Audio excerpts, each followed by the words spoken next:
3, 2, 1.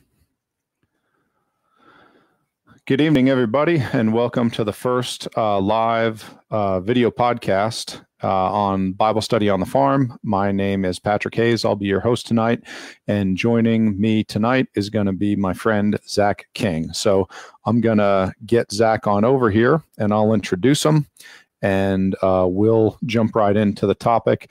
And I think Zach and I said we are going to limit this to be 30 minutes long, so we'll see how that goes. So 30 Zach, minutes. 30 minutes. Okay, we are at 35 seconds. Here we go. So for those of you that don't know Zach, he's been a friend of mine for a little over a year.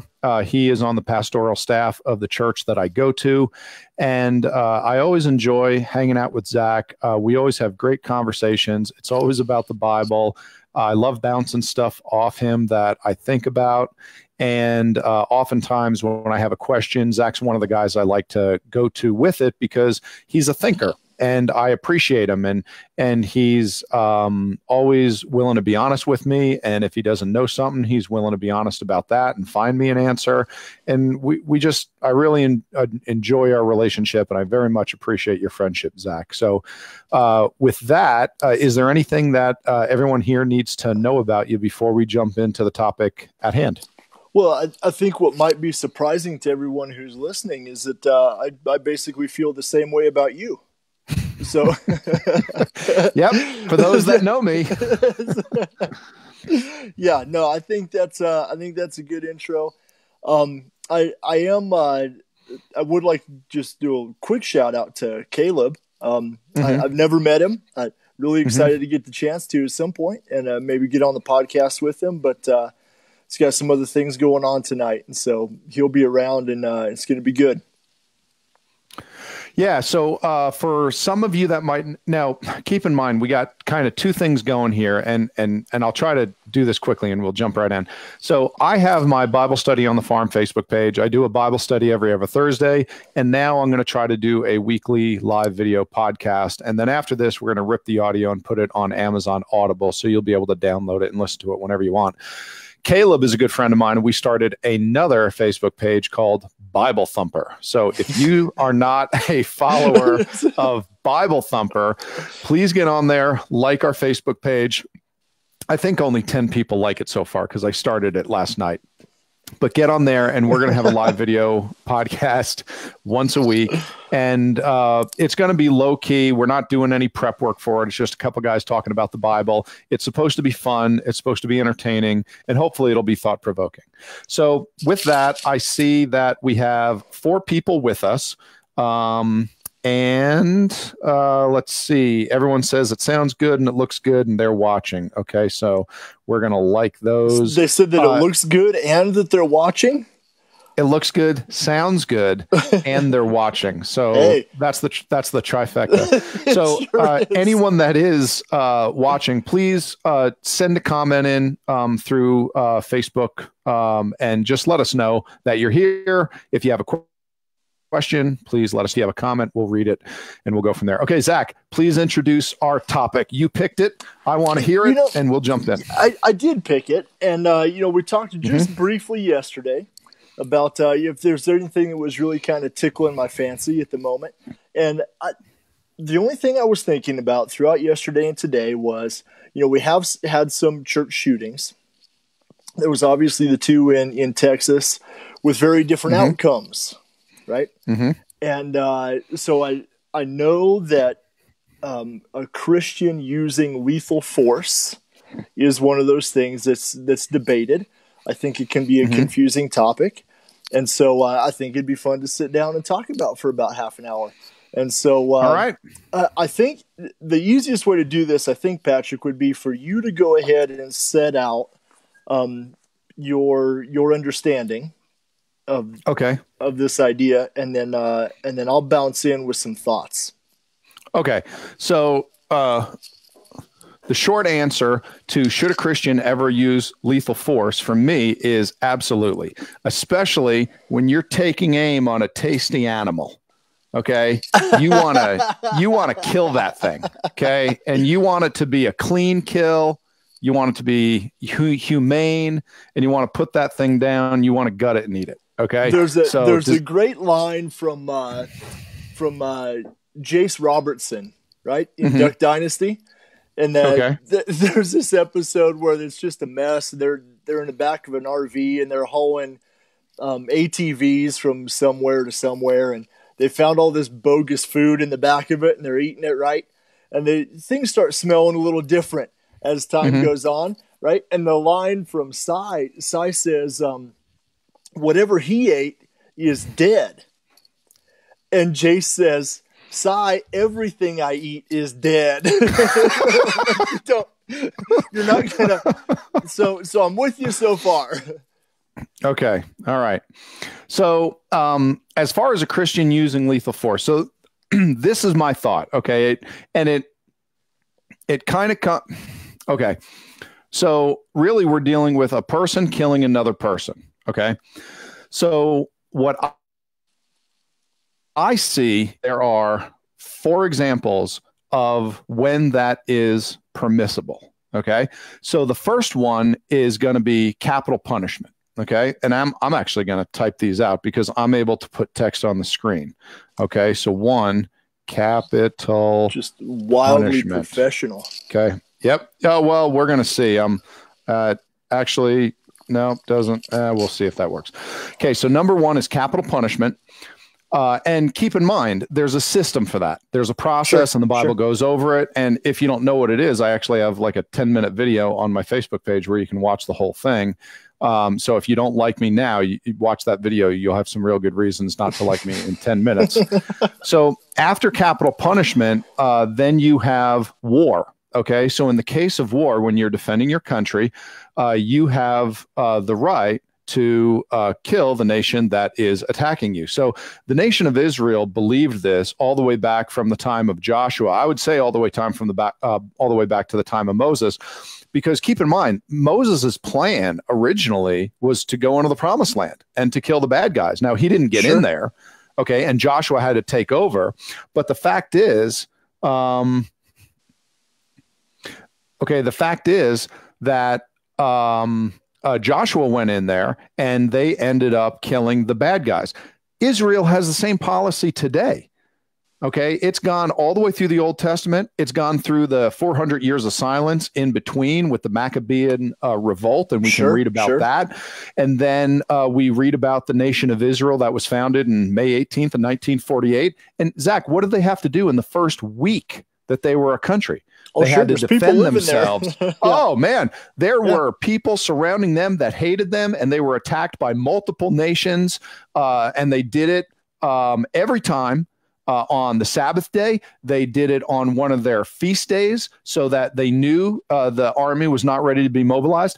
So if the nation of Israel took a policy where a human could not use deadly force against another human, the nation of Israel would not exist today. Okay, they've had to do it. So you have capital punishment, you have war, then you have self-defense.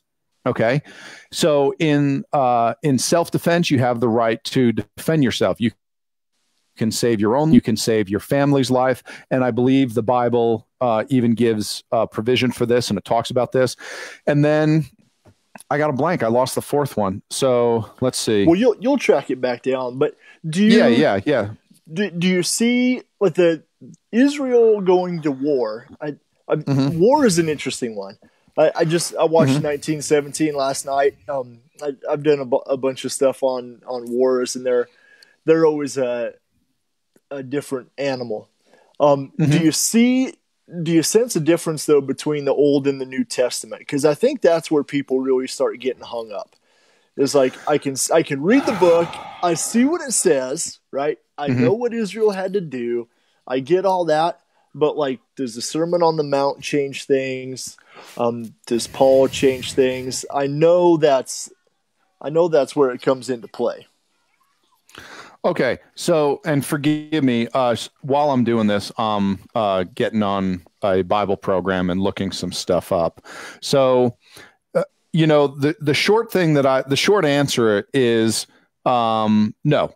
Okay, that doesn't change anything because God is the same yesterday, today, and forever. I don't remember the chapter and verse, but that's in the Bible. I am the Lord, I change not. Okay, that's written down. The biggest misconception in Christianity today is this: the Old Testament God and Jesus are different. Okay, they are not.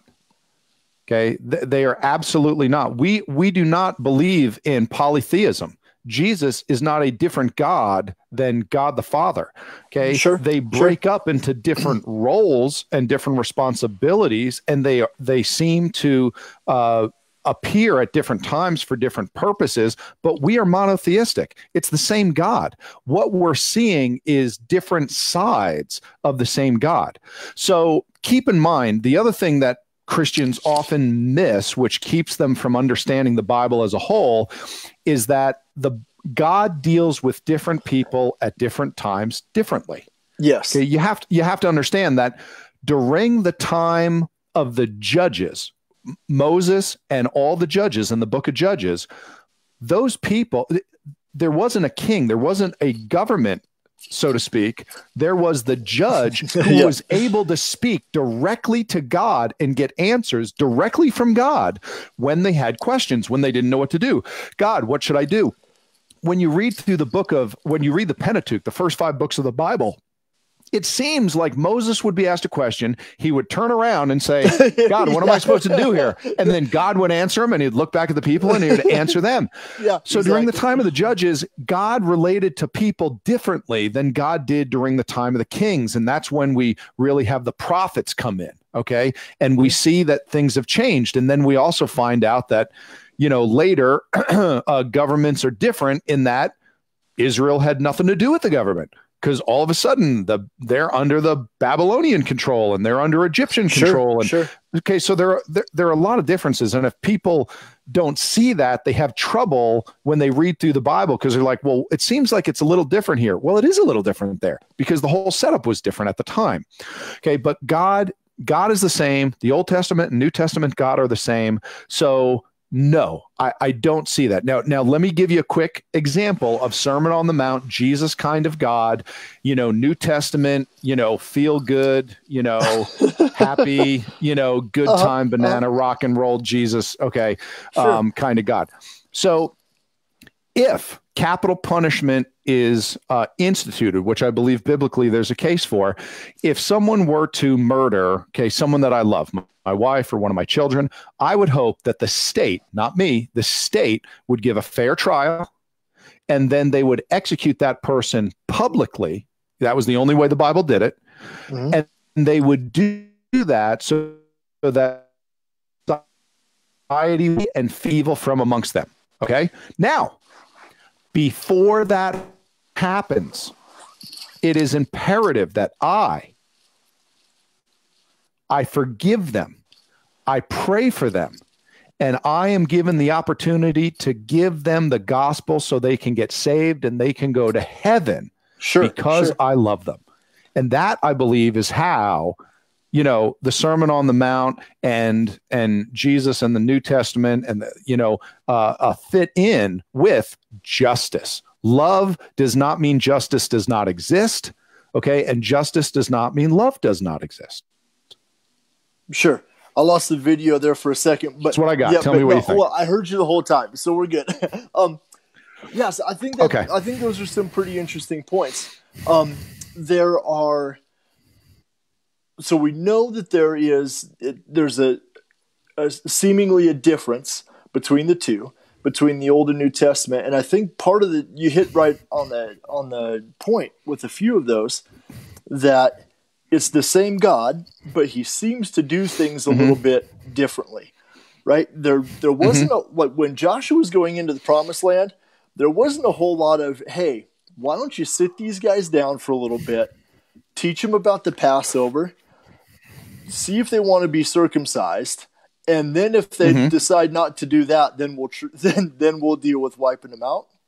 There was a specific plan there, and it was laid out, and they knew what they were supposed to do.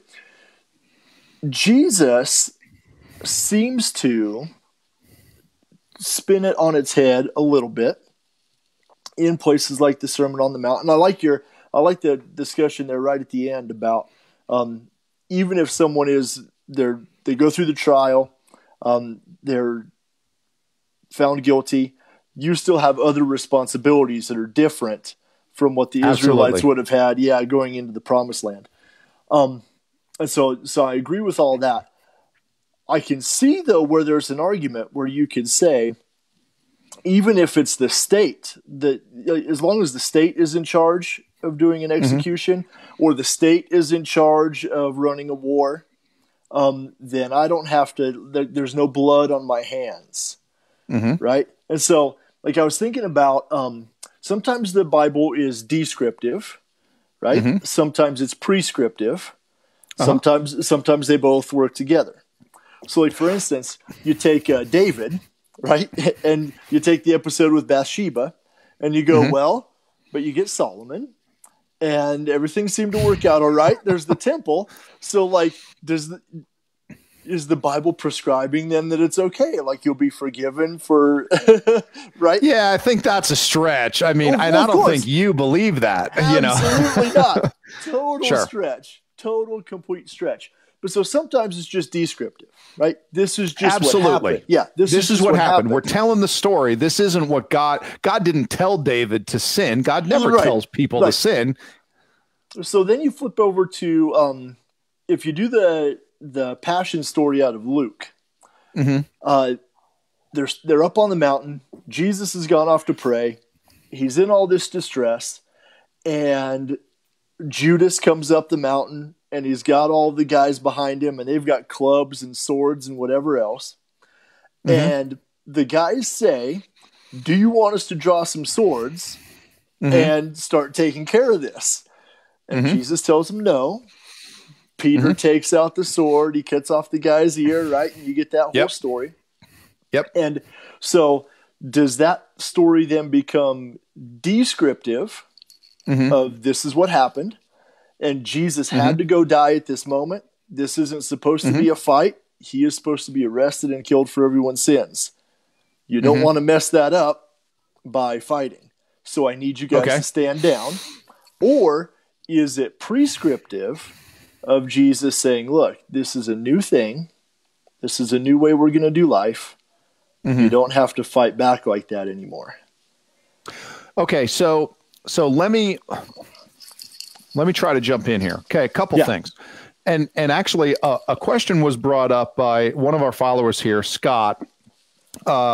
He was asking, what principles or examples should Christian look to when a country goes to an offensive war? Okay, and this is a tough one, and this is one that Christians seem to struggle with, and I think there's good reason to, because the question is it a just war? Is it an unjust war? And really what you're dealing with is now two different issues. Okay, so first, let's start off by saying that we do not live in a theocracy. No, we don't. In America, we do not have a prophet.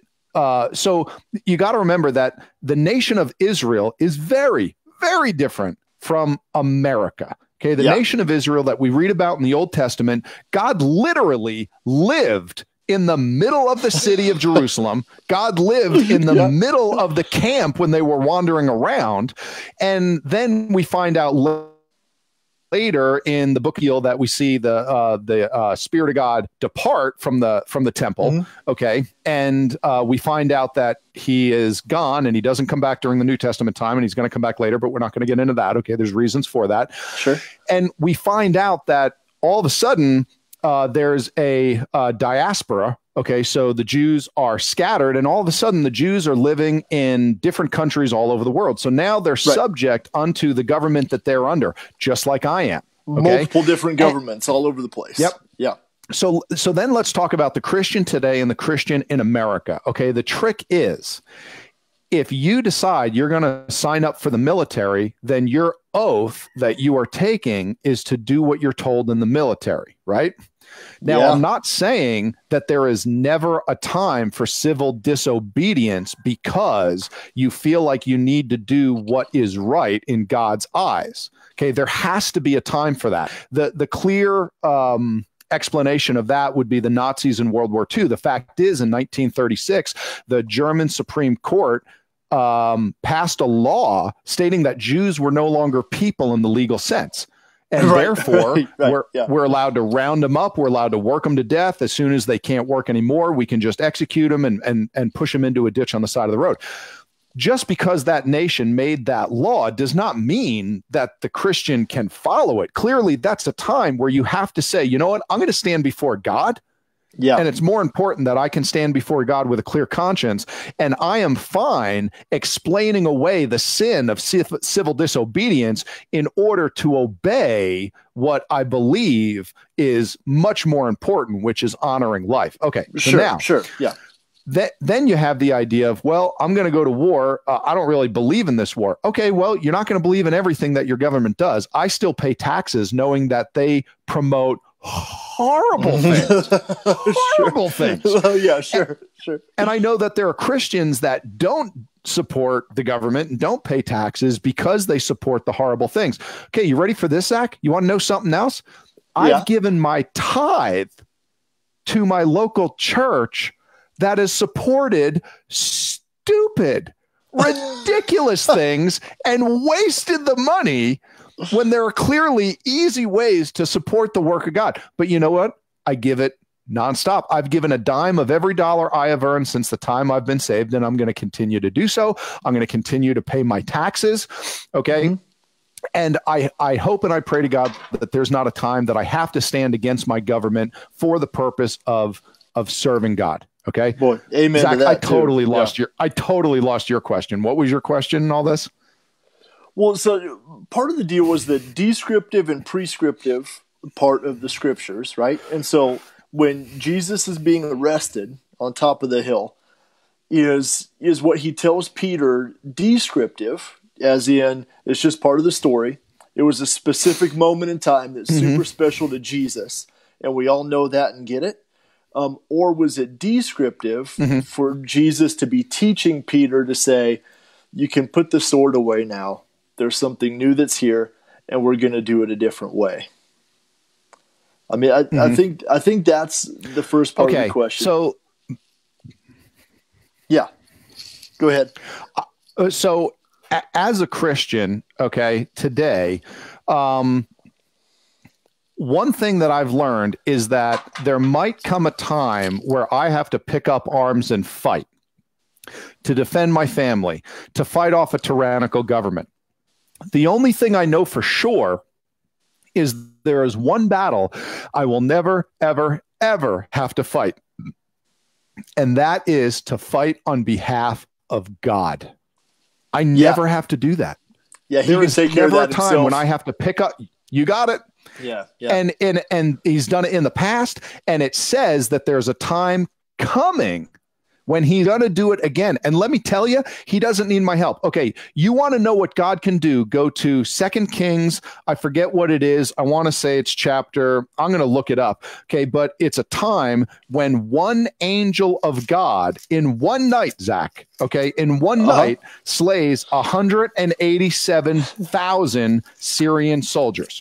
We're not talking about a cherubim. We're not talking about a seraphim. We're not talking about anything special. We're talking about just a plain old angel. Okay. And in one night, he slew 185,000 Syrian soldiers. In verse 35 of chapter 19, and it came to pass that night the angel of the Lord went out and smote in the camp of the Assyrians 185,000. Okay, that was one angel. Yeah. Do you know how many angels there are? Sure. I'm not going to get into the math, but my point is God doesn't need me to fight on his behalf. So as far as war goes, I see it as a civil issue. Okay, I do not see it as it is not a requirement as me as a Christian to uphold anything for God. That's why when anyone brings up the Crusades, I always roll my eyes and I say, well, first of all, that was the Catholics. That wasn't Christianity. And number two, anyone that claimed to be a Christian and was killing people, for God, I say, look, you got the wrong God. Okay, that one mostly hangs out in the Middle East. Okay, that is not our God. Our God says, and you ready for this? This is one of the most important distinctions between Christianity and every other religion. Every other religion, okay, it is your job to convert others. And if they will not do so, your job is to take their life. In Christianity, your job is to convert others to our religion. If they will not, your life. Totally different. Yeah, completely. So say that last part one more time. I lost you for just a second there, but sure. So every other religion, no, that's fine. So every other religion requires that you take another's life if they are not willing to convert. Okay. Right. That happens in Islam. That happens in Hinduism. That happens in Buddhism. Don't tell me it doesn't. You haven't studied those religions. Okay. It happens all the time.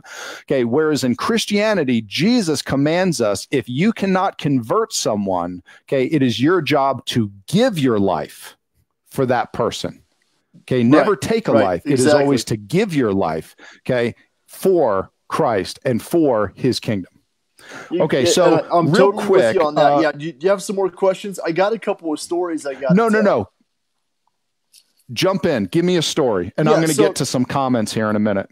Yeah. So the one, as far as the civil issue of war, I think, there's always there's gray areas just about every place, right? But have you ever read any of anything with Dietrich Bonhoeffer? There's a little gray area down on the bottom of your beard there too. I'm seeing, but man, you got it. You ever read some of Dietrich Bonhoeffer's stuff?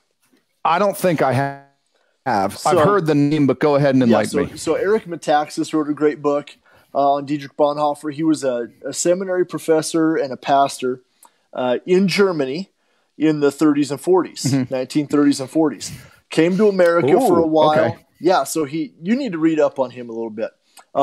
He came to America for a while, kind of thought he was going to be able to build a career here, was a rising star in the church, right, like a pastoral. And you got this huge sense while he was I think he was in New York for a while. And he got this sense that he just had to come back, that so much was going on in Germany. He needed to come back and be with his people.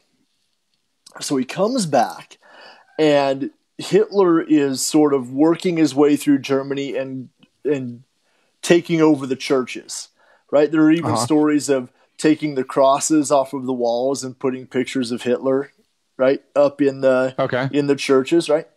So Bonhoeffer was part of what was called the Confessing Church, which is a group of churches that weren't bowing down to any of his demands.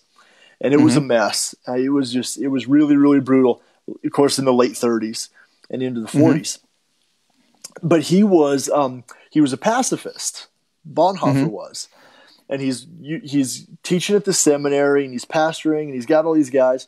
Well, some of them are being drafted. Some of them are deciding that they want to fight against the Nazis. There's all sorts of things going on. And a couple of the things that he did, one was he never went to war because he was a pacifist. The other, though, was that when his students were trying to decide what to do, he would lay out some arguments for each side, but he never took a strong stance one way or the other about persuading them to go or to stay, right? If they felt like they needed to go fight, he would tell them to go fight, even though he wasn't going to. So you fast forward toward the end of the war, because of his position, he had some interesting opportunities. He could move around the country a little bit. He knew some people. He could get letters back and forth to people. And he became involved in a plot to kill Hitler. And there's a bit of his story that works through as a pacifist, watching what was going on and understanding that he'd been put in a position where he could help try to get rid of Hitler, and becoming and having this deep sort of unsettled but totally true knowledge that he had to try to help. And one of the quotes that comes out of that, I can't remember if it was C.S. Lewis or not, but I remember reading that book and hearing this quote, that sometimes the best way to love your neighbor is to restrain your other neighbor. And it was reading how his emotion, his thought process working from being a pacifist to being involved in that plot, I think was really interesting to sort of to work through, because I think I can sympathize with the position that's like, look, it says if you get struck, you turn your other cheek, right? It says that, like Jesus on top of the mountain, put your sword away. This isn't the way we're going to do this right now. There's stories of thousands and thousands of Christians just being herded down into the Colosseum, right? And just they were torn apart in all sorts of different ways. And there's a sense, I think, in which not standing up to the government or to the authorities or to whoever your oppressor is in a non-violent fashion, right? Just like you were saying, has a lot of power. But the flip side of this, go ahead. Well, I was going to say, it reminds me of some stories that I've read in Fox's Book of Martyrs, when you read through about the Christians, especially in Rome during the persecutions, when they were led down to be executed. I remember one story where they were crucifying Christians and wrapping them up and lighting them on fire. Okay. And they're doing this in the Colosseum. And it blows me away that people were, I don't know if there was admission, but people were going to watch this as entertainment. Oh, yeah. And Christians, as this was happening, they were all singing hymns in unison. The ones that were being prepared to be crucified and the ones that were on the crosses. And what happened was that there were Roman citizens that stood up in the Colosseum and ran down to where the Christians were and told the guards, I am one of them. I worship their God. Yeah, go ahead and string me up too. You got it. So Bonhoeffer was the same way. So he gets found out, right? And it's like a month, 3 weeks before Hitler does himself in the bunker. Okay. But Bonhoeffer's been arrested. He's got a fiance. He's in jail for a while. He's writing letters to her. They finally decide they're going to execute him. So on the way to the gallows to hang him, he's joyful. He's asking the prison guards that are leading him to the gallows how their kids are doing, right? Like, I heard your daughter's sick. Is everything okay? And it messed with their head, because they're like, he was 40. I think he was mid-40s, never been married. Yep. And they hang him just ever so slightly before Hitler was at the end of his run. And so there's some power to those stories, but even all of those stories, though, are still about Christians as like a minority group of people in an oppressive government, right? So like Shadrach, Meshach, Abednego, same thing. You're going to throw us in the furnace, throw us in the furnace. And if you think about it, we're talking about individuals. Okay, we're not talking about a group going to war at this point. Okay, we're talking about an individual, and we're talking about an individual that is caught, okay, for breaking the law. Which, keep in mind, it was illegal to be a Christian, to own a Bible, to read a Bible, to baptize someone. It was illegal. Right. Yeah, sorry, guilty. We're talking about Christians. You got it. That were arrested by the civil government, and then they were executed. In that case, I hate to tell you, there's no amount of violence that's going to get you out of that. When they got the cuffs on you, I mean, either God's going to deliver you, and I've seen the way he does it. Okay, there's an earthquake, and the gates of the prison just and you have to turn to the guard and say, "Oh no, don't kill yourself." Okay, we're all here. Exactly. Yeah. So if you think you're going to get out, okay, it's not going to happen because you're fighting against this oppressive government. It's going to happen because you're out. The difference, I think, is that the individual, okay, so as far as me personally defending my life against an attacker has nothing to do with Christianity.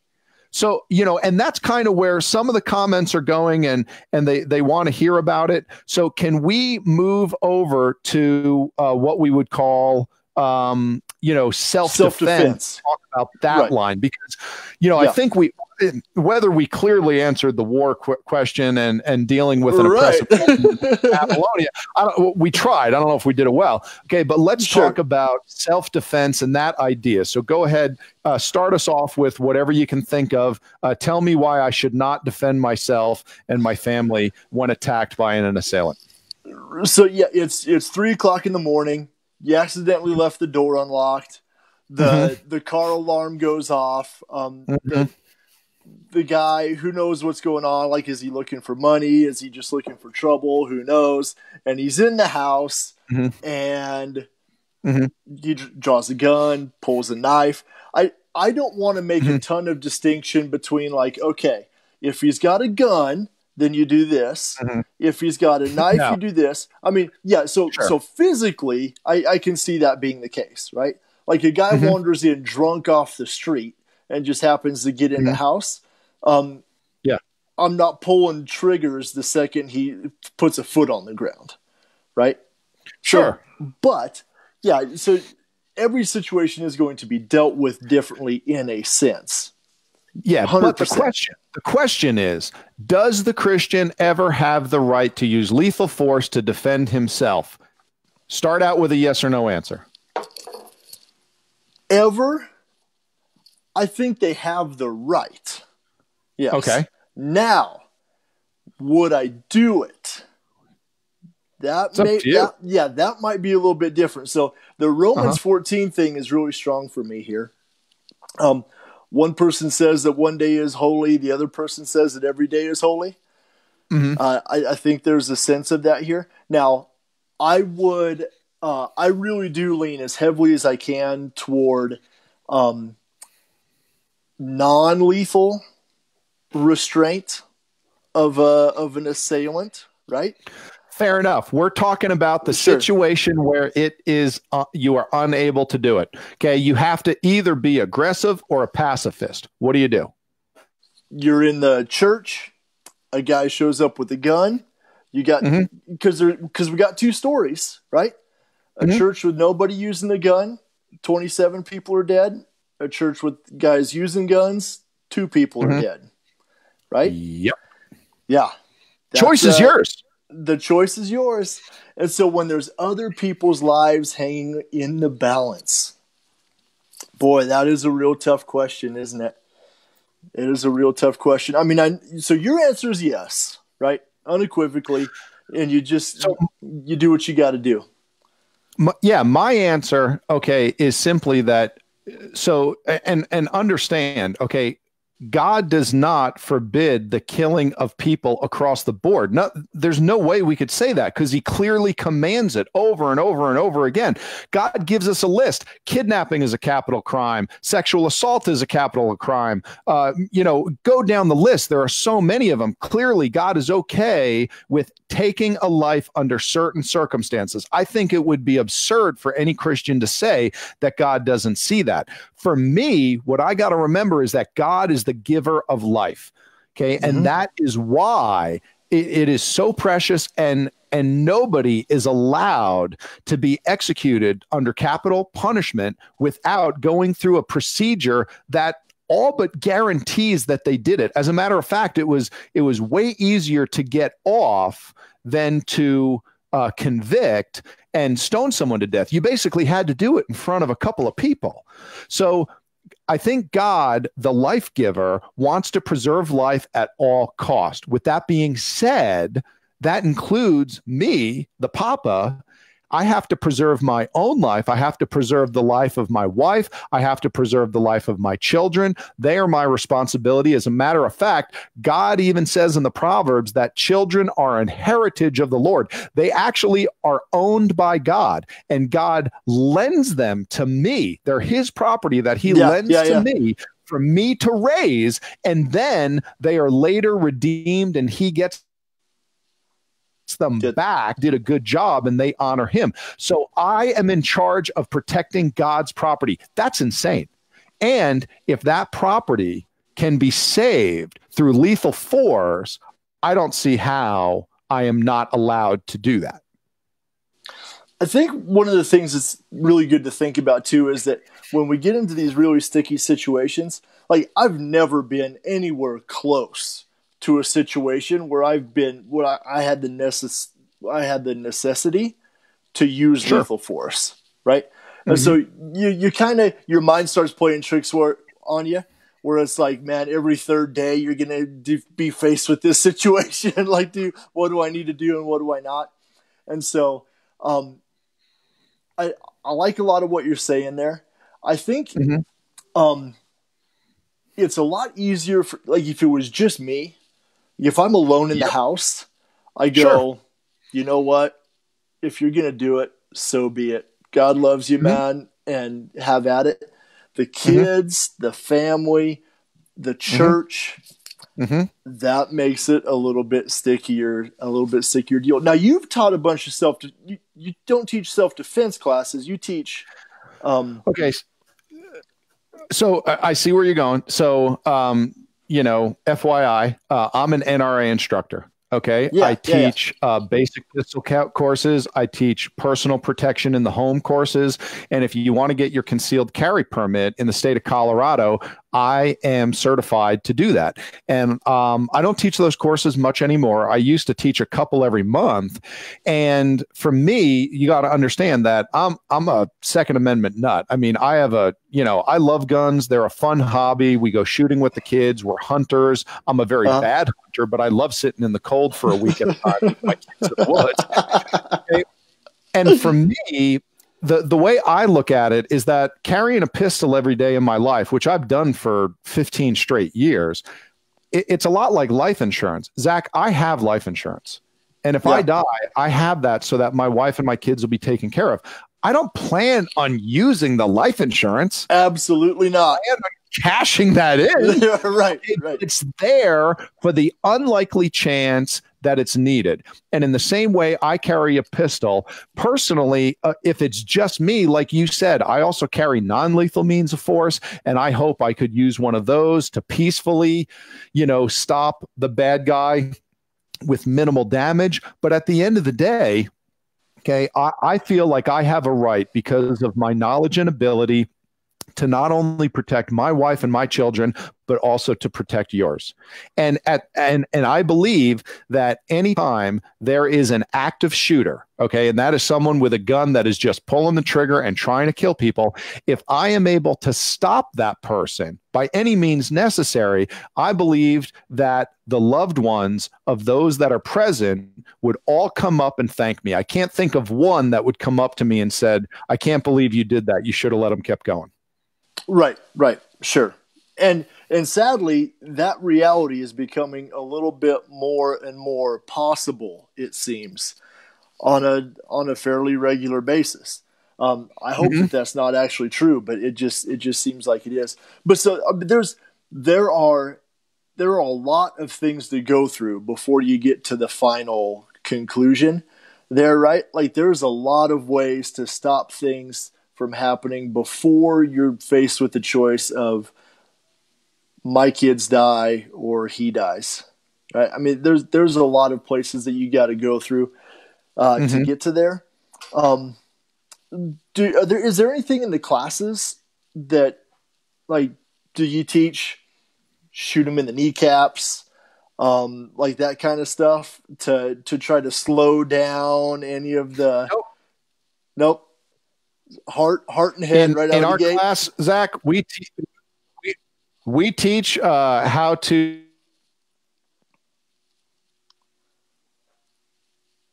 Oh, don't tell me I'm going to lose you now. No, you got me there. Oh, okay. So my internet connection all of a sudden just went down to nothing. So forgive me if it's a little shaky. I lost you for just a minute there. Can you hear me? I can hear you, yes. I can see you. You're moving. Are we all back? Yes, we're all back together. Okay, good. So you shoot. Yeah, in our classes, no kneecaps and elbows, and we teach the best way to affect change is through hearts and minds, and those are the best two places to send a bullet through. Okay, so keep in mind what we teach is to shoot to stop the threat. Okay, but what you're shooting for is center of mass, because it's hard to shoot someone in the finger. Okay, so you shoot for the center of the mass. Well, unfortunately, their heart and their lungs are in that area, but you're shooting to stop the threat. You're not trying to kill someone. You're really not. That's not the goal. Okay, you never want to kill someone. You hope they don't die. All you want them to do is stop, turn around, and run away, and then you let them go. Great. Okay, the conflict is over. Unfortunately, that's not how many gunfights work. Okay. Sure. But so you shoot for center of mass, and realistically you shoot to stop the threat. I say the hearts and minds thing because it's funny, and it is. Right. Okay. Sure, but that's no. Yeah. And Zach, honestly, anyone that says, well, why didn't the cop just shoot the gun out of his hand? And why? It's like, okay, you have never shot a pistol. Oh, yeah. It's not that easy. There's like 3 people in the world that can pull that off. Yeah. And all of them are on movies in Hollywood. I mean, it's just nonsensical, you know. So but anyway. Are there some questions coming across? Okay. So here we go. We got some people commenting.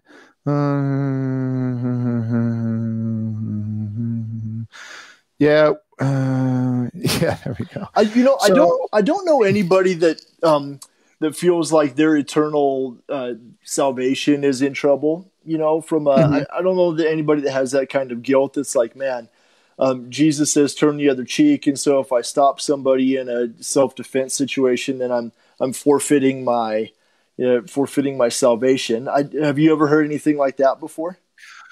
You know, only from the groups that, first of all, believe that you can lose your salvation. And the problem is that they misunderstand, you know, the basics of theology. They don't understand eternal versus mortal. The idea, you know, that when you're talking about eternity, every sin's the same. Any sin keeps you out of heaven.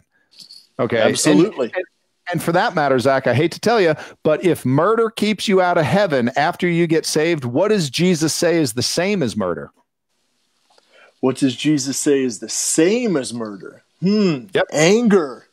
Yeah, having hatred in your heart. You are guilty of murder. Okay, so if that's the case, I mean, I hate to tell you, none of us are getting in. But so I've never really, you know, heard a valid case made that, you know, you're losing your salvation. And keep in mind, please understand, and Zach, I don't want to talk for you, but on this side of the podcast, you can't lose your salvation. Okay. Oh, yeah. No. I'm with you there. Yep. I think the most difficult part of the whole thing for me isn't what would happen to me. I don't think it's even what would happen to my family or the people at the church. I think it is the realization that if the person I'm using lethal force against it is not, if I don't go through everything I possibly can to keep that to stop the threat, but keep that person alive as well, then if their destiny is already decided, then it's not like I don't see it necessarily as like, well, it's my fault that they weren't a believer. Sure. Right? But I can see the guilt of I've taken someone's chance away of repentance. Absolutely. Yeah. And that would be a lot of weight to carry. Like I said, at the end of the day, you know, it's funny because this podcast, someone is going to think that we're all bloodthirsty monsters, you know, just wanting to kill people. And it's like, I can't understand how anyone would come to that conclusion.